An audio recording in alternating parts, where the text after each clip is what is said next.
انہی دعوت کو شروع دن سے خفیہ طور پر منظم کیا۔ ان کی زندگی کے اختتام کے بارے میں کچھ معلومات نہیں۔ یہی وجہ ہے کہ انہیں امام مکتوب کے بعد ان کے بیٹے جعفر صدق پھر محمد حبیب امام مقرر کیے گئے۔ یہ آخری مشہور امام تھے۔ ان کے بعد عبداللہ مہدی ہوئے، جن کو ملک مغرب بھی کہا جاتا ہے۔ ان کی اولاد مصر پر قابض ہوئی اور یہی فاطمی کہلائے۔ اسماعیلی عقیدہ کے مطابق ہر امام مستور کا ایک حجت ہوتا ہے، یعنی دلیل جو امام اور عوام کے درمیان رابطہ کا ذریعہ بنتا ہے اور اس کی طرح اسماعیلی مذہب کی تبلیغ کا سلسلہ جاری رہتا ہے۔ امام محمد کے حجت مامون القدہ تھے۔ یہ کہنا زیادہ مناسب ہوگا کہ باطنیہ اسماعیلیہ کی ایک شاخ تھی، چنانچہ یہ اکثر حالت میں امام کو مستور ہی مانتے ہیں۔ ان کی رائے میں مغرب میں ان کی سلطنت کے قیام تک امام مستور رہا۔ یہ حکومت پھر مصر کی فاطمی حکومت میں منتقل ہو گئی۔ اسماعیلیہ کے عقائد۔ ان کے عقائد 3 بنیادی امور پر مبنی تھے اور ان میں اثنا عشریہ ان کے برابر کے شریک ہیں۔ علم معرفت عطیہ خداوندی ہے جس کی بنا پر ائمہ لوگوں پر فضیلت کے حقدار ہوتے ہیں۔ یہ عطیہ ان کی ہی عظیم خصوصیت ہے اور ان میں ان کا کوئی شریک نہیں۔ امام کا ظاہر ہونا ضروری نہیں، وہ مستور بھی ہوتا ہے۔ امام کی اطاعت خواہ وہ حاضر ہو یا مخفی ہر حال میں لازم ہے۔ ان کے نزدیک قیامت سے قبل امام کا اظہار ہونا ضروری ہے تاکہ دنیا میں ظلم وجور کی بجائے عدل برپا ہو۔ امام مامور مرئیہ ہے، لہذا کسی کے سامنے جواب وہ نہیں اور معصوم عن خطا بھی ہے۔ ایک اور عقیدہ ان کا بڑا دلچسپ ہے۔ ان کے خیال میں قرآن کا ایک ظاہری مطلب ہے، دوسرا باطنی، یعنی قرآن کے 2 معنی ہیں۔ ظاہری کے پیچھے جو پردہ میں معافی ہے ان کا جاننا ضروری ہے۔ باطنی معنی عام آدمی کی بجائے صرف امام ہی جانتا ہے، لہذا قرآن کریم کے جو معنی بھی امام بتائے وہی حجت اور دلیل ہوں گے۔ اسی عقیدہ کی رائے میں اسماعیلیہ اور باطنیہ قرآن پاک کی آیات کی مانند غلط تعبیرات اپنی مرضی سے کرتے اور اسے عوام میں پھیلاتے رہے۔ اپنے اس مصمم عقیدہ کی بنا پر وہ امام کے حکم پر قتل جیسے گناہ کے علاوہ ہر بھیانک جرم کرنے پر تیار آمادہ رہتے تھے۔ آغاز میں اسماعیلیہ فرقے کو زیادہ اہمیت حاصل نہ ہو سکی، لیکن عبداللہ مامون نے اسے زبردست خفیہ تنظیم میں بدل کر اس کی خوب بشارت کا بندوبست کیا۔ یہ خوزستان کا شہر اہواز کا رہنے والا تھا۔ شروع میں بصرہ میں اپنی سرگرمیوں کا آغاز کیا، بعد میں شام کے شمال میں مشہور شہر حمیمہ منتقل ہو گیا۔ اس نے 400 منظم داعیوں کا جال پھیلا دیا جو فقیروں اور تاجروں کے بھیس میں ہر جگہ پہنچ جاتے۔ ان کی دعوت کا طریقہ کار یہ تھا کہ یہ پہلے لوگوں کے دلوں میں مروج اسلامی عقائد کے بارے میں تشکیک پیدا کرتے، بعد میں انہیں اپنے عقائد کی دعوت دیتے اور انہیں باور کراتے کہ عنقریب امام مستور ظاہر ہو کر ان کے دکھوں کا مداوا اور دنیا سے ظلم کو دور کرے گا۔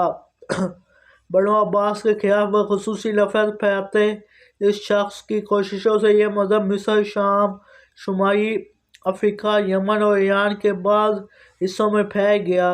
عبداللہ مامون 875 میں مر گیا، لیکن اس کی تحریک جاری رہی اور خوب بزرگ و بارائی الخصوص افریقہ کے بربریوں میں ان کا بہت چرچا ہوا۔ ان کے ایک دائی حسین عشیری نے غربیہ کی حکومت کا تختہ الٹ کر اسماعیلی حکومت قائم کر دی۔ بعض لوگوں کے نزدیک افریقہ میں فاطمی حکومت کا بانی عبداللہ بن مامون کا پوتا سعید تھا، جس نے عبداللہ مہدی کا لقب اختیار کر کے فاطمی ہونے کا دعویٰ کیا۔ اس کے بعد امام ابو قاسم محمد نے القائم بامر باللہ کے لقب سے حکومت سنبھالی۔ یہ شخص درست طور پر فاطمی نسل تھا۔ 200 سال تک مصر میں اس کے خاندان کی حکومت رہی۔ جامعۃ المذہب فاطمیوں نے ہی قائم کی۔ صلاح الدین ایوبی نے 12 آخر فاطمی سلطنت کا خاتمہ کر کے عباسی خلافت بحال کی۔ حسن بن صبا طوس کا رہنے والا تھا، نسل ایرانی اور مذہباً اسماعیلی شیعہ تھا۔ تاریخ میں اس فرقے کو باطنیہ کا نام بھی دیا جاتا ہے۔ کہا جاتا ہے کہ وہ یمن کے حمیری خاندان سے تھا۔ حسن بن صبا اور نظام الملک طوسی اور الملک خیام تینوں بچپن میں ہم جماعت تھے۔ خیام ایک دوران وہ اسماعیلی مذہب کے دائرہ میں داخل ہوا اور مصر منتقل ہو گیا۔ مصر کے فاطمی خلیفہ مستضعف بلّہ نے اس کی ذہانت سے متاثر ہو کر اسے مشرقی ممالک میں اپنے خاص ذاتی اسماعیلی داعی کی حیثیت سے معمور کیا۔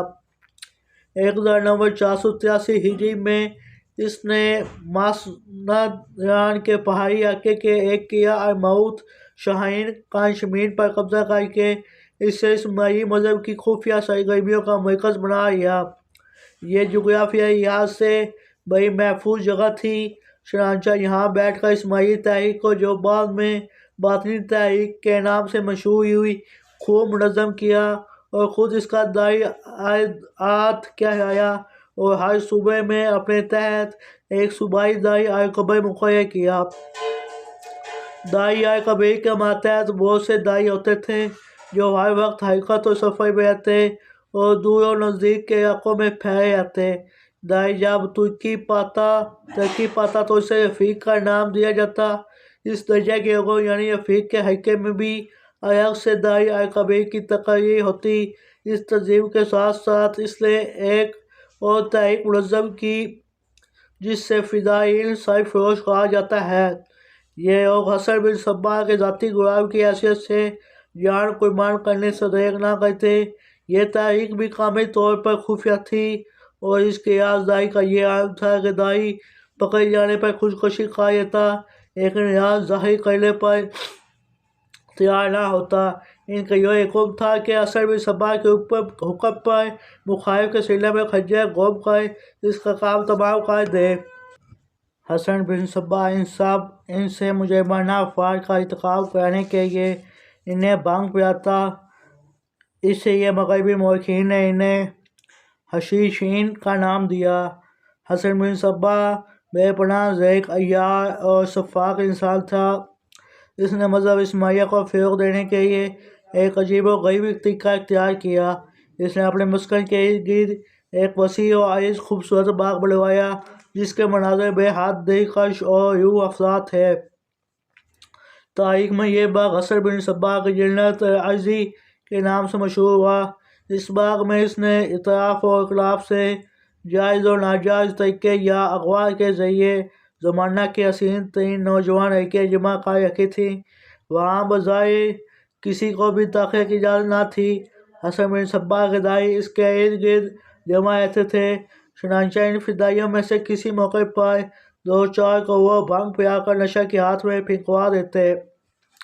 ہوش آنے پر جب وہ اپنے آپ کو خوب روح حسین لڑکیوں کے جھرمٹ میں پاتا تو مبہوت ہو کر رہ جاتا۔ وہ لڑکیاں انہیں جنت کا تاثر دیتی اور وہ بھی نشہ کے ذریعے اس سے ذہنی اور روحانی طور پر اسے بھی اپنے قائد حسن بن صبا کی کرامت سمجھتے ہوئے اپنے آپ کو فی الواقع جنت ہی میں محسوس کرتا۔ کچھ عرصے بعد یہ نوجوان خوبصورت لڑکیاں انہیں کسی نہ کسی طریقے سے پھر بھنگ کا نشہ کرا دیتی اور وہ ان لڑکیوں کو حوریں سمجھتے ہوئے یہ پیارے جانم کوثر سمجھ کر نوش کر لیتے اور ایک بار پھر بے ہوشی کے دامن میں سو جاتے۔